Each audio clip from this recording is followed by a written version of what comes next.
Yeah, hey, Coach. Just how would you assess Jalen's play in this last game, and what do you do to kind of keep his confidence up after the last couple weeks?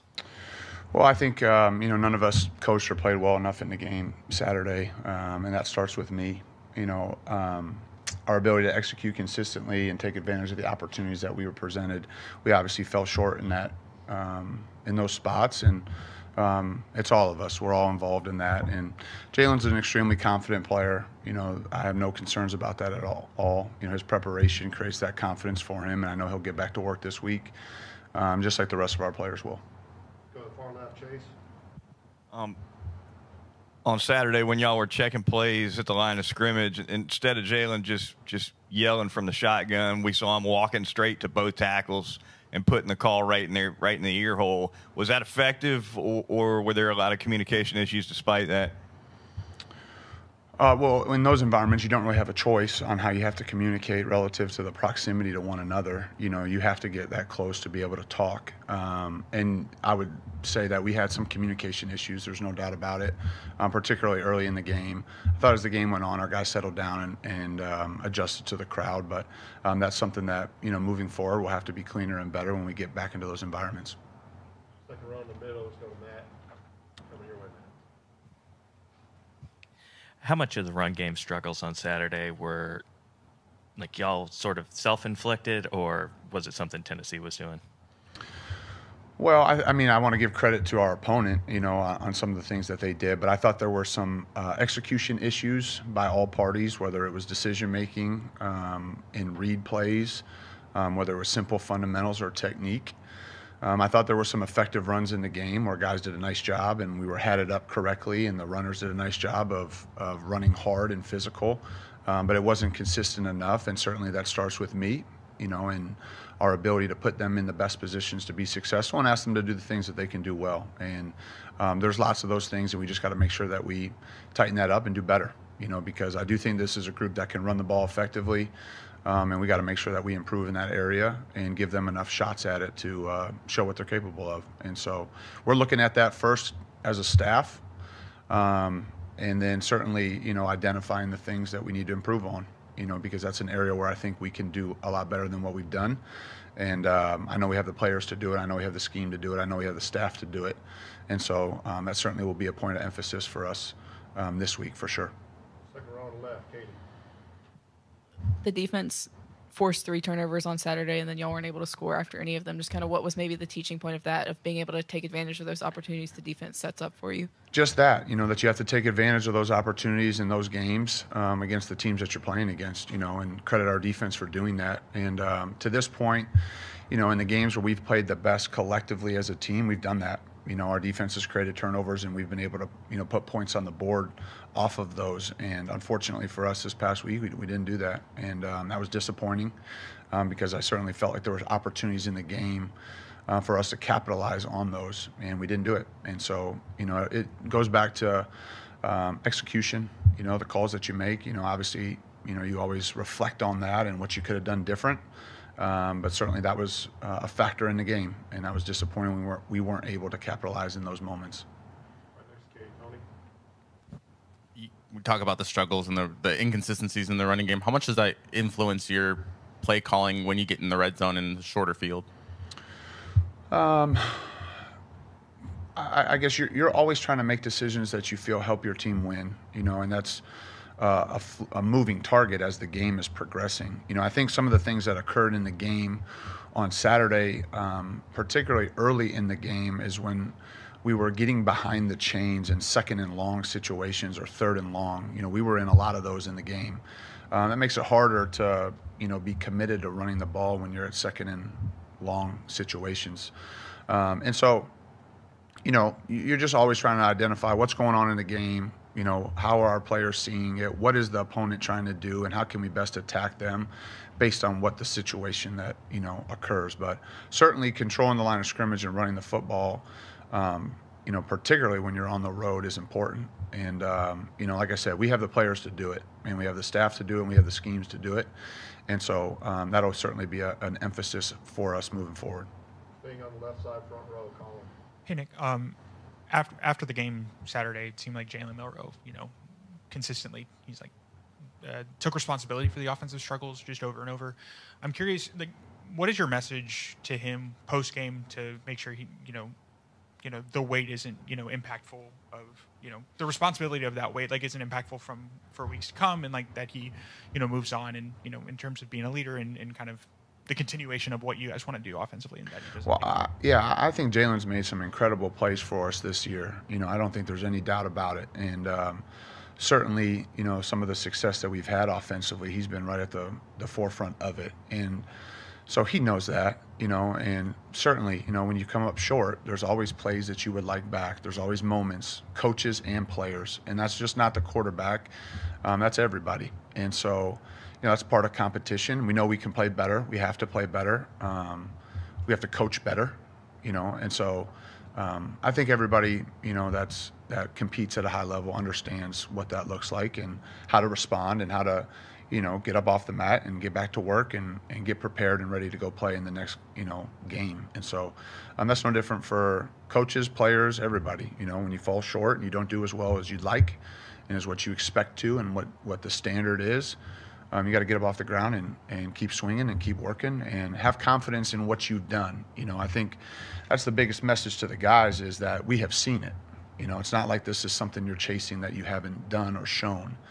And so that's the message, not just to Jalen, but to the rest of the group is let's get back to playing the type of football we know we're capable of playing. And, that's our task this week. Stay in the front row here, Jack. Hey, Nick, Coach Kane obviously has a lot of familiarity with Corey Batoon over at Missouri. Has he kind of talked with you about what they can do and just what have you noticed in general from their defense on film? Yeah, certainly, any type of crossover experiences or relationships that you have amongst staff, you always have questions. I would say what great coaches and Coach Batoon is the same is, you try to adjust what you do based on the personnel that you have. And so there's always core fundamentals and principles that, both Kane and Coach, Batoon share, but each group's a little bit different. Each year's a little bit different. And, I think the way that they play, I think the effort, the toughness, the physicality, the disruption of the football, I think those are the things that you see aside from maybe some similarities schematically, because I think great coaches like the ones we're going against this week, they just adjust to who they have and what their players do best. And so year to year that may look different, but I think the style of play and how they play, those are the things that show up, both with, Coach Womack and Coach Batoon. All right, time for 3 more questions, starting on back row on the left. Moving forward, how do you plan to incorporate veteran receivers like Kendrick Law and Kobe Prentice when playing seasoned defenses? Well, we're always looking at utilizing all of the personnel that we have and how we can best put our players in a position to be successful. That's for every position, who can give us the best chance to win, who practices the best. I think both those guys are really talented players, and I know they're going to have big moments for us here down the stretch. And so, I think not just those two in particular, but all the guys. We need everybody, to continue to progress, continue to learn, continue to grow, so that we can utilize them all, here down the stretch. Go to Mike, and then we'll finish the On Jalen's 4th down sneak towards the end of the first half, the TV broadcast showed Ryan and Jeremy pretending to shoot a basketball on the outside of the field. Is that part of the design of the play or just something spontaneous? Yeah, you're talking about the quarterback sneak. Yeah, there's nothing on the field that we're not coaching. So that's how I answer that. All right, we'll finish up with Cody. Second row here. The last few weeks, Milroe's been hasn't been nearly as effective as a runner. I know you've talked about execution, but what have opposing defenses kind of done to limit his effectiveness in that way? I think that, there were some effective runs. There's obviously some read elements of some of those runs, where we need to make sure we make the right reads all the time. I think the negative yardage plays and going backwards, that's really what's hurt us, as far as the production in that standpoint. And some of that has been in the past game. And so just eliminating those, I think, will help us obviously stay ahead of the change, give more at-bats as far as just opportunities for that. And you're trying to find new ways and creative ways for all your players. Obviously you get this far into the season, there's certain things that you have tendencies on, there's certain schemes or sets that you've run plays at before, and you're trying to counter that with other types of schemes. So, I think we got to eliminate the negative plays. We got to that would be the biggest thing that I would say is, when we have negative yardage plays, it's hard for anybody to overcome that. And so that certainly skews some of the stats that way. And that's what we'll be focusing on. Thank you, Coach. Okay. Appreciate it. Thanks.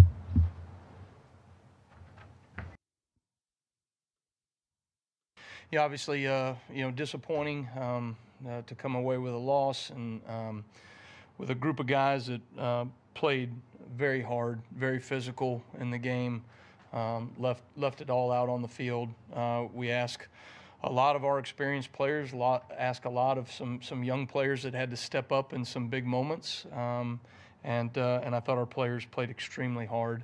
And so it's always challenging. The game does not always reward you for your effort, and our guys certainly recognize the reward and consequence of wins and losses, and how hard you have to be able to continue to work through adversity. I thought they had a really good mentality, took great ownership, us as coaches, them as players, together as a football team, in terms of identifying the things that we've got to continue to build in consistency, so that we can have success in the end and find a way to win.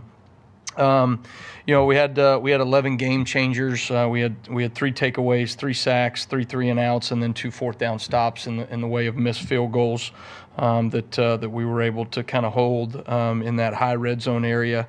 I thought we actually stopped the run well outside of 3 explosive plays. And so you look up, obviously the yardage is not what we want, but you look at how they got those yards. It wasn't 7-8 yards a carry. It was 3 explosive plays given up, one of them obviously being a quarterback scramble. One of them we were able to create a takeaway on, and then a misfit, a misleverage. We let a guy outside, and they were able to hit a 35-yard chunk on us. So those are things that have to continue to work to get cleaned up. I think that's some of the consistency and execution that we have to continue to provide and build, that we're not there yet, and those explosives obviously are costly. For us, discipline to do your job over and over again is the key, especially against a team like that that can create explosive plays. I thought there were a lot of great things to point to, but ultimately, you look at it, our goal of the week was 12 game changers. We got 11. It kind of felt like that was the game, is we ultimately needed one more stop. We needed one more play from a defensive perspective in order to win the game, and we came up short. Those are hard things to deal with as a team, but our players, I think, are ready to go to work and to respond, and some young players that have stepped up last week and are going to be asked to step up moving forward as well. And so I think they're all ready for the challenge. I talked to the players yesterday. All that should be on our minds is, what do we have to do to beat Missouri on Saturday? And anything outside of that is a distraction and does not keep focus on the main thing. And ultimately, during adverse times, right, that's what you have to do, is keep the main thing, stay focused on the task at hand. And I think our guys are doing a really good job in that. Moving forward to Missouri, certainly a lot of familiar faces and I guess familiar schemes. Eli Drinkwitz and I have known each other for a long time. Both grew up in Northwest Arkansas. Their defensive coordinator, Corey Batoon, was my defensive coordinator at South Alabama for the last 3 years. Worked for my dad for a number of years. So obviously, system, scheme-wise, right, there's a lot of similarities. And then, very impressed with Kirby Moore and what they've done offensively. You see elements to what Drink has done over the years, under even going back to Gus Malzahn and some of the things that he was doing at App State and NC State. And then certainly you see a lot of the flavor even of some of the things we do offensively under Kirby Moore. And so a lot of formations. They're certainly explosive on the outside. A lot of different things and pictures that they're going to show you. They've got a really dynamic passing game with an experienced quarterback. I think the dude is a extremely tough player. To be able to go whatever it was. I think it was the second drive of the game. He was out and then to come back in the third quarter and really, willed his team to win the game through running the football and scrambling, I thought was really impressive coming off of an injury. So impressed by their team, impressed by their toughness and their grit, and we'll certainly have a tremendous challenge on Saturday that we're working very hard to make sure we maximize our opportunities.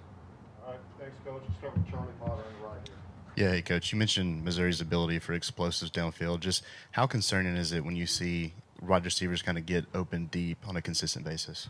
And what do you do to kind of fix that? I think, I think for us, right, making sure that you have layers to what you're doing defensively. You want to make sure that you're staying on top of routes. There's times, right, where you're going to challenge routes in the first 10 yards.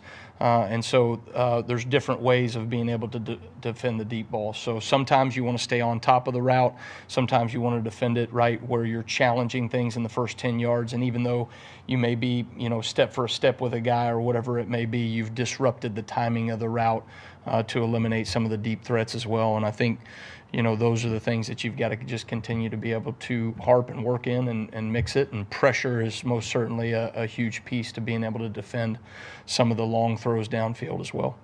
Got 2 questions on the left side. We'll go to Chase and then Colin. You mentioned at the top some young guys had to step in and play football. I assume 2 of those you're talking about are King Mack and Bray Hubbard.